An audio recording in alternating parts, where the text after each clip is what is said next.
amigos, queremos dar la bienvenida aquí a Entre Amigas. Estoy aquí con Viridiana. Hola, Florecita. Qué lindo tenerte, Viribamban. Gracias por invitarme de nuevo. Ay, sí. Queremos hablar hoy de un tópico muy importante, el que siento que pues está perdiendo un poquito de significado en la sociedad, en la comunidad, en nuestros vecindarios. Muy importante. Es el núcleo del hogar, es el matrimonio. ¿Verdad? Wow. Sí. Así es. Dice el Señor que no es bueno que el hombre esté solo. Y por lo tanto le creó una ayuda idónea o perfecta, una ayudante perfecta, una compañera perfecta, pudiéramos decir, para que nos acompañemos. De hecho, me parece muy interesante que él dice, de la costilla del hombre y forma de ahí una mujer que es carne, es al fin la creación con la que él se sintió identificado como hombre, con su mujer. Y me parece también muy importante, una cosita más, que la costilla está bien cerquita del corazón, está al lado, no está al frente, no está atrás, está al lado, cerquita del corazón y le da apoyo y sostén. Sí, si lo vemos ya desde el punto médico, físico, la costilla es la caja torácica, ¿no? Es la que cubre y protege. Sí. Es bien importante porque el corazón, lo que acabas de decir, es lo que más nos pide el Señor, que guardemos nuestro corazón. Pero ese corazoncito también se lo entregamos a esa persona con la que vamos a unirnos, con la que vamos a crear una familia, y que es realmente lo que nos hablaba el Señor también acerca de las generaciones, de lo que vamos a seguir con un linaje de él, o sea, que sigue adelante para seguir glorificando y creando testimonios hermosos. El matrimonio ha tenido en estos tiempos como que una devaluación, ¿no? No le hemos dado la importancia, tal vez por todo lo que escuchamos, de lo que estamos bombardeados en redes sociales, en mucho más centrarnos en nosotros mismos, en el egoísmo, pero el amor es un acto de servicio, de desprendimiento, es un acto de sobrenatural. Es más, desde el punto muy clave, Malaquías 2:15 y 16, estos versos hablan de por qué el Señor hizo a dos personas uno. ¿Por qué los hace uno? Porque busca semilla santa, porque busca, dice la palabra, hijos para Dios. Hijos que se los encomendemos a Él, que comprometamos nuestros hijos a Él, nuestras familias. De hecho, el matrimonio hay que cuidarlo tanto que es el centro del hogar. Después los hogares crean los vecindarios las comunidades, las comunidades, las ciudades, las naciones. Es el mundo. O sea, ahí en el núcleo del matrimonio.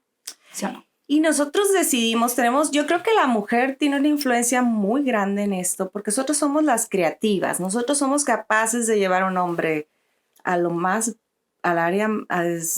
malo o a lo más bueno. Tenemos esa capacidad. Entonces, nosotras como mujeres, que esa influencia en el hogar sea para que nuestros hijos vean cómo honramos a nuestro esposo, cómo lo amamos, cómo lo consentimos, y ellos no van a querer menos. Ellos van a querer esa relación, esa complicidad.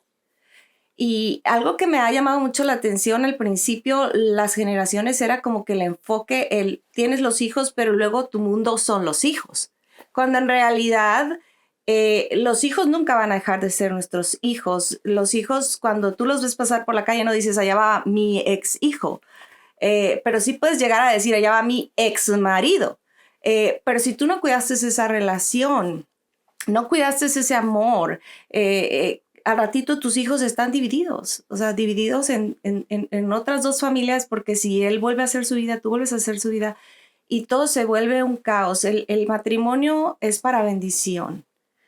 Y lamentablemente se están dando muchos divorcios, mucha división, mucha desunidad, pero cuidar ese amor. Yo no creo que una persona más que llegue a nuestras vidas vaya a hacer la diferencia, pero si esa persona la cuidamos, a la que ya Dios nos prestó, si esa persona la consentimos y cuidamos celosamente nuestro tiempo juntos, celosamente, creo que las cosas sí cambian, porque si ponemos en práctica el empezar, en lugar de en la noche, nos dicen mucho en las pláticas prematrimoniales, nos dicen, es que no se vayan a dormir enojados. eso es casi imposible. O sea, en el matrimonio, para ser sinceros, no hay matrimonio perfecto. Entonces sí van a haber esas discusiones, pero yo cambiaría ese no se vayan a dormir enojados por oren antes de dormir. Porque en experiencia propia puedo decirte que cuando yo tomo la mano a mi esposo y estamos orando antes de dormirnos, si había algo en el medio estorbando, se disipa. Literal. Porque empieza el Señor a trabajar en nuestros corazones. Y ahí está lo sobrehumano, lo que nosotros. ¿Por qué? Porque perdonas. No en tus fuerzas, pero en las del Dios. Si ponemos a pensar en nuestras fuerzas humanas, empezamos, no, Él me hizo eso y yo se la regreso. Y es una lucha constante, ¿sí o no? Y eso es muy humano. Es humano. Pues muy carnal, ¿no? Pudiéramos decir. Pero realmente lo que sacas a relucir es muy interesante porque hay un verso que dice que antes de traer nuestros dones, nuestros talentos, venir al altar del Señor, y el corazón realmente nosotros es un altar a Dios. Porque es donde lo alabamos, donde lo amamos, donde lo glorificamos. Entonces, de ahí sale, por eso tenemos que protegerlo, como tú dices. Pero dice la palabra que resolvamos lo que tengamos antes de traer estos dones al altar. Y me pareció muy interesante una anécdota que me contaste.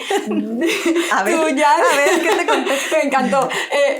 Ir a la iglesia en familia. Estabas yendo tú a la iglesia en familia con los niños y en el modo en que se sentaban. Desde pequeñitos me pasaba que siempre hemos ido a la iglesia, siempre hemos llevado a nuestros hijos a que sepan que ese día es perfecto para Dios, los domingos. Y solíamos sentar a los niños en el medio como una manera de protección. Tú a una orilla, yo a otra orilla, los niños en el centro. Un día sentí como si Dios me dijera, están en un orden incorrecto. Entonces yo al revés le dije, ahora pones un niño a un lado y el otro niño mío al otro lado. Y él y yo estábamos sentados tomados de la mano, unidos. Porque en esa unión, amén, ellos van a encontrar su seguridad, no al revés. Porque entre más pongamos en medio a los niños, se va haciendo más estrecho el espacio entre uno y el otro. Es tan bonito cuando ahora cambian las cosas para bien. A veces el matrimonio lo idealizamos con la boda perfecta, las fotos perfectas, el vestido perfecto, las flores perfectas, pero en realidad eso pasa. Entonces lo más bonito que se puede quedar son esas cosas que hagas para que cada vez tu matrimonio sea el wow, me mandó un texto y me puso corazoncitos. Y así tengas 30 años. Qué bonito. El buscar siempre tener celosamente tu date. O sea, qué importante tener esa cita semanal, así como tu cita con Dios semanal, tu cita con tu esposito. Y la verdad que va cambiando, porque al siguiente día ya estás pensando cuál es tu próximo outfit para salir con el esposo. Te iba a decir, ya yo sé cuál es mi outfit para mañana, porque mañana es mi date night. Sí, es súper importante cuidar eso. Claro. Y de hecho, después los niños desean eso que tenemos nosotros en el matrimonio, lo desean ellos. Claro. Y tenemos que servir de ejemplo, porque esto es muy importante. De hecho, en la palabra vemos, en el Viejo Testamento a veces hasta nos aburre porque vemos la genealogía de que Jesse es el padre de Obed y Obed es el padre de no sé quién. Y no entendemos los nombres. Y son capítulos de genealogías. ¿Por qué? Porque es muy importante de dónde venimos. Es muy importante nuestro legado, identidad. Es muy importante nuestra identidad, es muy importante nuestra descendencia. De dónde venimos es muy importante. Y has tú tocado un punto muy importante que es la identidad. Sí. Porque en nuestra generación se está viendo ataques a la identidad de los niños desde muy joven.